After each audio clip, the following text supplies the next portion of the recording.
I was on the night shift as a security guard at St. Mary's Hospital, a massive, labyrinthine building with a history as old as the city itself.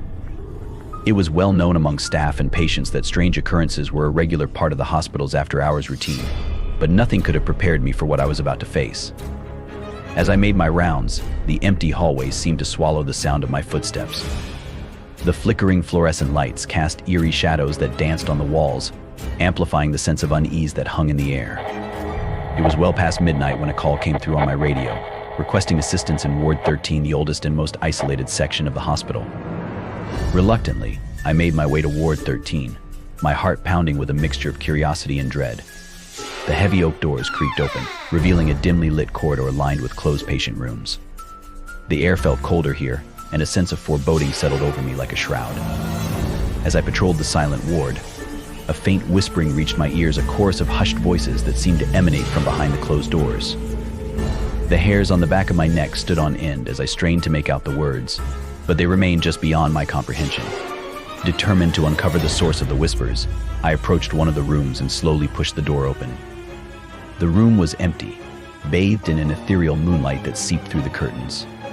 Goosebumps prickled my skin as I stepped closer to the bed, where an old patient chart lay open. As I read the name scrawled on the chart, a chill ran down my spine, an infamous name associated with unspeakable tragedies that had occurred within the hospital's walls. The patient had been a victim of an experimental procedure gone horribly wrong, a procedure conducted by a renowned surgeon, Dr. Malcolm Blackwood. Dr. Blackwood's name was whispered in hushed tones among the hospital staff. Rumors circulated about his involvement in macabre experiments and dark rituals performed under the cover of night. Some claimed that his thirst for power had driven him to make a pact with the supernatural, forever condemning the hospital to a state of perpetual darkness. Lost in thought, I failed to notice the room growing colder, the air thickening with an otherworldly presence. A low moan filled the room, causing the hair on my arms to stand on end. Shadows writhed and twisted on the walls, coalescing into sinister shapes. Suddenly, a figure materialized before me, a spectral form clad in a blood-stained surgeon's coat, its face obscured by a surgical mask. Dr. Blackwood's tormented spirit had returned to claim its victims. Paralyzed with fear, I stared into the ghostly eyes of Dr. Blackwood. The whispers grew louder, forming a cacophony of anguished cries. The specter's voice, filled with malice, echoed through the room, chilling me to the core. "You dare disturb my domain," Dr. Blackwood's voice reverberated through the walls. "You shall join the lost souls trapped within these halls." Summoning every ounce of courage, I managed to break free from my immobilized state. I reached for my flashlight and shone it directly at the apparition, hoping to banish the malevolent spirit. To my surprise, the light seemed to weaken the ghostly form, causing it to recoil. Driven by my newfound advantage, I backed away slowly, keeping the beam of light trained on Dr. Blackwood. The whispers grew more frantic, desperate to protect their long-held secret. The ghostly surgeon lunged forward, wisps of darkness trailing behind him, but the light repelled him with an unseen force. Realizing that the flashlight was my only weapon against the hauntings of Ward 13, I resolved to find a way to permanently banish Dr. Blackwood's spirit. I delved into the hospital's archives, searching for clues that would lead me to the source of his power. Buried deep within the records, I discovered a hidden chamber beneath the hospital, a forgotten laboratory where Dr. Blackwood had conducted his forbidden experiments. Armed with this knowledge, I ventured into the depths of the hospital, descending into the bowels of darkness.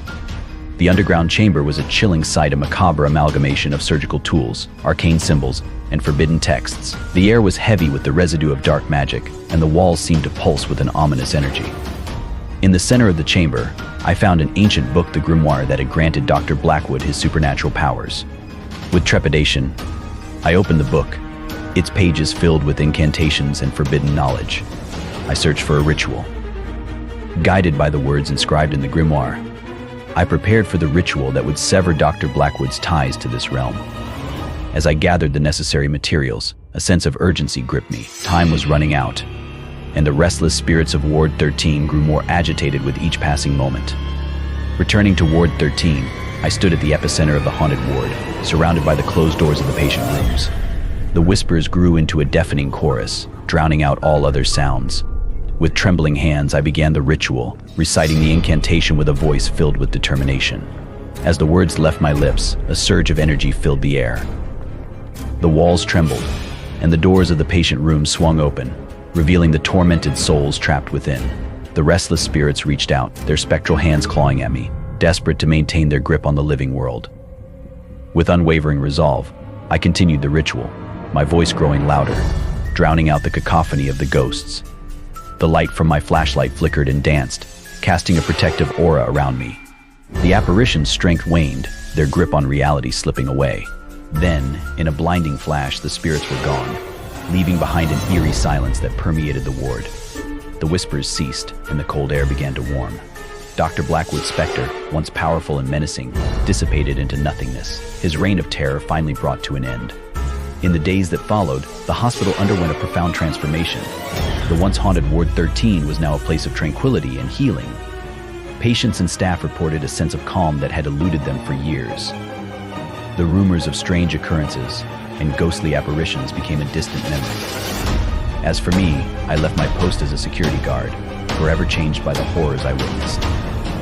I dedicated myself to uncovering the truth behind Dr. Blackwood's dark experiments and ensuring that his legacy would never resurface. It became my life's mission to protect others from the malevolent forces that lurked in the shadows. But even now, as I recount this tale, a shiver runs down my spine. For the whispers of Ward 13 still echo in my dreams, a reminder that the line between the living and the dead is thinner than we dare to imagine. And in the depths of darkness, unseen horrors await those who dare to disturb the slumber of the forgotten.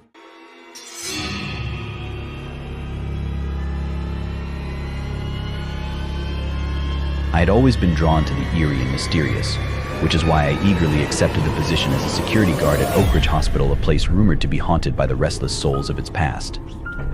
Little did I know that the night shift would subject me to terrors beyond my wildest nightmares. As I arrived for my first shift, the hospital loomed before me, an imposing structure that seemed to exhale a chilling breath. The night was dark, the air thick with a sense of foreboding. I stepped through the entrance, determined to keep my wits about me. The hallway stretched out before me, its polished linoleum floor reflecting the flickering fluorescent lights. I could hear the distant hum of medical equipment and the occasional echo of footsteps.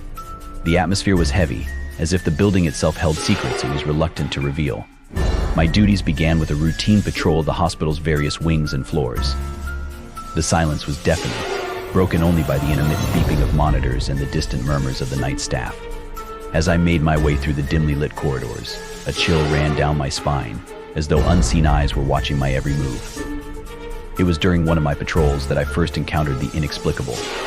I entered the psychiatric ward, a wing notorious for its dark history, and found myself surrounded by locked doors and a suffocating atmosphere. The patients' rooms were silent, but I couldn't shake the feeling that I was being observed. As I passed a room, a door slammed shut with a force that made my heart skip a beat. Startled, I rushed to the door, only to find it locked from the inside. Panic settled in as I tried to rationalize the situation, but reason failed me in the face of the supernatural. With trepidation, I continued my rounds, the hallway seeming to grow longer and narrower with each step. A faint whispering reached my ears, a chorus of voices, disjointed and desperate. The sound seemed to come from all directions, echoing through the empty hallways. I followed the whispers to a dimly lit room at the end of the corridor. The door was slightly ajar, and a pale light spilled out into the hallway. I pushed the door open, revealing a scene that chilled me to the bone. The room was filled with flickering candlelight, casting dancing shadows on the walls. In the center, a group of ghostly figures huddled together, their faces etched with sorrow and pain. They were the spirits of the former patients, an assembly of lost souls trapped within the hospital's walls. Frozen with fear, I watched as the spirits turned their hollow gazes towards me. Their whispers grew louder, their voices overlapping in a haunting symphony. They beckoned me closer, their spectral hands reaching out, as if longing for release from their otherworldly prison. Summoning my courage, I stepped forward, my heart pounding in my chest. The spirits' pleas for help resonated within me, compelling me to uncover the truth behind their torment. I vowed to delve into the hospital's dark history and find a way to free them from their spectral purgatory. Late nights were spent poring over dusty archives, unraveling the secrets of Oak Ridge Hospital's past. I discovered tales of experimental treatments, unethical practices, and countless lives lost within those very walls. The hospital had been a breeding ground for unspeakable horrors, and the spirits were the echoes of its dark legacy. Armed with this knowledge, I embarked on a quest to break the cycle of suffering. I sought out local paranormal experts, delving into the occult and ancient rituals, desperate to find a way to banish the malevolence that plagued the hospital. Together, we conducted a seance, a last-ditch effort to communicate with the restless spirits. The room was cloaked in darkness, save for a single candle that flickered with an ethereal glow. We chanted incantations, calling upon the spirits to reveal themselves. Suddenly, a gust of icy wind swept through the room, extinguishing the candle and plunging us into darkness. The air crackled with an otherworldly energy, and an overwhelming sense of dread washed over us. A voice, raspy and filled with anguish, cut through the darkness. "Leave this place," it whispered, its words dripping with malevolence. "You cannot free us. We are bound to this hospital for eternity," refusing to succumb to despair. I gathered my strength and lit a new candle, its flame dancing against the encroaching shadows. With renewed determination, we continued the ritual, our voices rising in defiance of the darkness. As our chants grew louder, the atmosphere shifted, a battle between the forces of good and evil. The spirits' moans turned to shrieks of agony, their forms twisting and contorting in a spectral frenzy. The room trembled, and the very foundation of the hospital seemed to groan under the weight of the supernatural battle. In one final surge of energy, a blinding light erupted, banishing the malevolence that had plagued the hospital for decades. The spirits' cries were replaced with a solemn silence, a profound stillness that settled over the once haunted halls. In the wake of our victory, the hospital transformed.